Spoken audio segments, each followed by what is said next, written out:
no justice in Nigeria, Buhari's former aide says.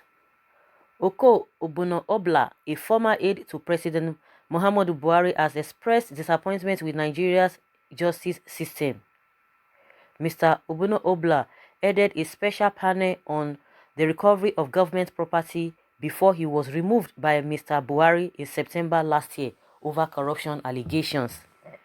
He was subsequently declared wanted by the Independent Corrupt Practices and Other Related Offences Commission, ICPC.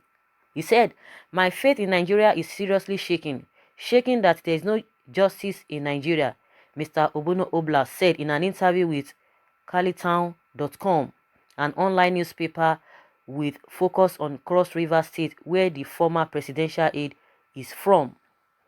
The interview was published in December. He said, "I have spent a considerable part of my life fighting as an activist for justice in the country, and I have always hoped that positive forces will prevail. But right now, what I have recently seen, I will say again, left my faith in this country seriously shaken," Mr. Obla said.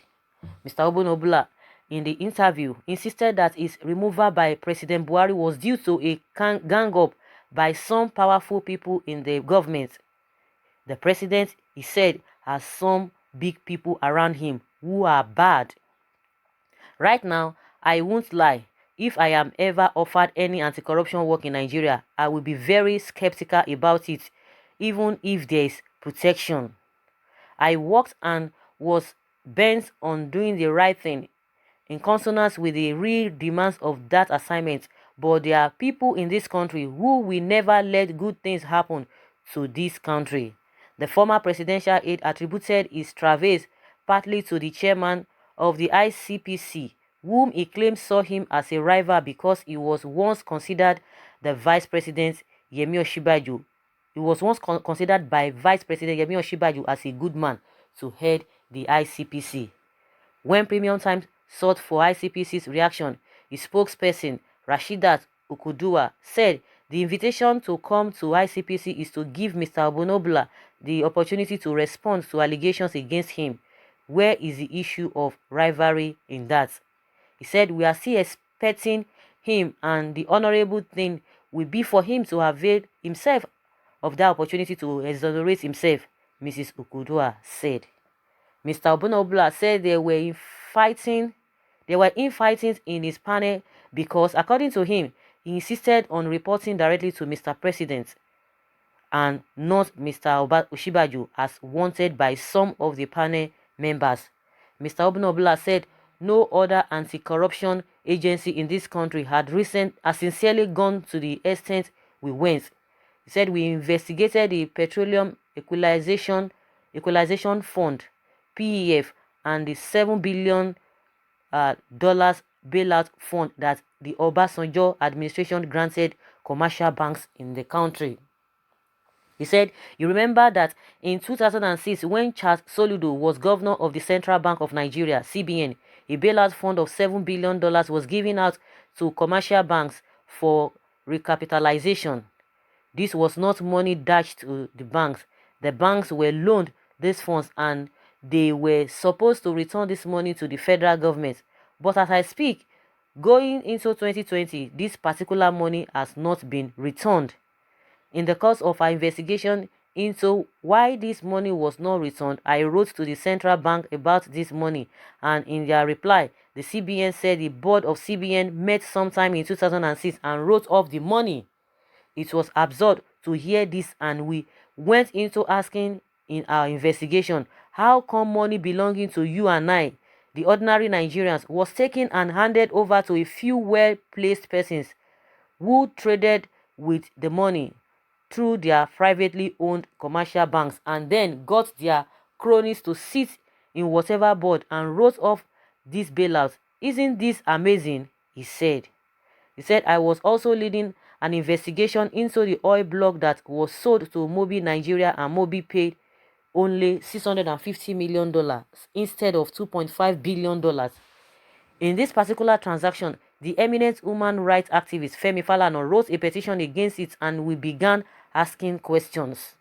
I cannot forget too that I also investigated a man who was twice a Senate president in this country as well as a military governor.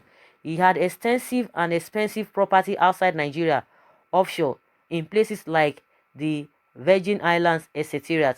Working with the National Intelligence Agency, NIA, we dug in deep and truly confirmed in the course of our collaboration investigations that he indeed had property worth millions of pounds, not naira or dollars, outside Nigeria. How did he acquire this property? I was also collaborating with the National Crime Authority of the United Kingdom to investigate Nigerian public officials, past and present, who owned property in the UK. You remember that the UK passed a legislation, the Unexplained Wealth Regulation Act of 2018, where she simply said through the law that if you have property in the UK valued above £50,000, you had to explain to UK authorities how you got the money. We exploited legislations like this in our anti-corruption fight and came up with an amazing list of more than 20 eminent Nigerians who had choice property in the UK and other places. We were also investigating 1,500 Nigerians who have property in Dubai, and these people are all public officials who did not sincerely come by the money used in purchasing property abroad. What of the multinational oil firms in this country owing the federal government colossal sums of unremitted cash? Mr. Obona Obla also spoke on the allegation that he forged his secondary school certificate. He said forgery was a criminal offense and that the police are in a better position to investigate him. He said, I need to state here that I left the University of Jos in 1986. The university screened me and gave me a degree. That university has not withdrawn my certificate, he said. Mr. Obona Obla said he did not commit any offense that should cause ICPC to declare him wanted. He said, I am of course from the minority part of this country and we often do not have powerful people in Abuja to speak for us when we are tossed around at will. This is the unfortunate structure of this country, he said. So guys, can you hear this man? Now he's no longer part of Buhari's administration. He's no longer the aide. Because I could remember this man, he was always vibrant. He was always talking this and this and that. Even when people were complaining that time that they were being marginalized, they were being intimidated and all of that. This man will come on the national TV. He will go to Channels TV. He will be talking. Obona Obla. I just like his name. I don't even know the meaning of that name. But the name is, sounds, funny when you are pronouncing it. Obona Obla. I said, Obona Obla. So that being said, now this man is saying because he's coming from the minority group, so they don't have powerful people. So how did you become Buhari's aide in the first place? Who introduced you to be Buhari's aide? How did you get there? Who spoke on your behalf? I don't know. Because now when they start having problems, they will not start coming and telling us, oh, they have been marginalized. They don't have powerful people. But how did you become Buhari's aide in the first place? How come? That is a question I really want to an answer we want to get from that question. So that being said again, see what, that has been going on for a very long time. The Transparency International has come out with a report that the corruption that is going on in this country is over, even from the report, is almost times 2 of what we were experiencing, because the same corruption issue that made people to say, okay, let there be a change. Let us even change, because when you are doing one thing over and over again and you are not getting results, you need to change. And that was why people really came out in that 2015 that, okay, let there be a change. PDP has been there, let there be a change. But to our greatest surprise, all of those things that people were complaining, we are getting them in double dose. So with all of those things that being explained, some people having all of these things in Dubai and all of that in the UK, it is not a new thing. That is a racketeering. That is what they have been doing to the masses. They will say there's no money, and all of that. We are hearing billions. According to what we are hearing now, that during Obasanjo's time, how many billions of dollars given to commercial banks, and at the end of the day, they now said they have cancelled it because this country. When some people are telling you that this country, when they are being pessimistic, they are sounding negative. You will be wondering that why are they talking like this? With all of this, you think something good will happen? I'm just asking a question. You think like that? Because it's very, very unfortunate. Now this man now is no longer observing table manner, because he's no longer with them. He's no longer in that caucus. Now he can speak. He can speak because he's no longer there. Because of course, when you are not eating, you are free to speak. But when you are eating, you cannot speak. You can see how they have damaged our image. Our leaders in this country, they are the ones who have damaged our country.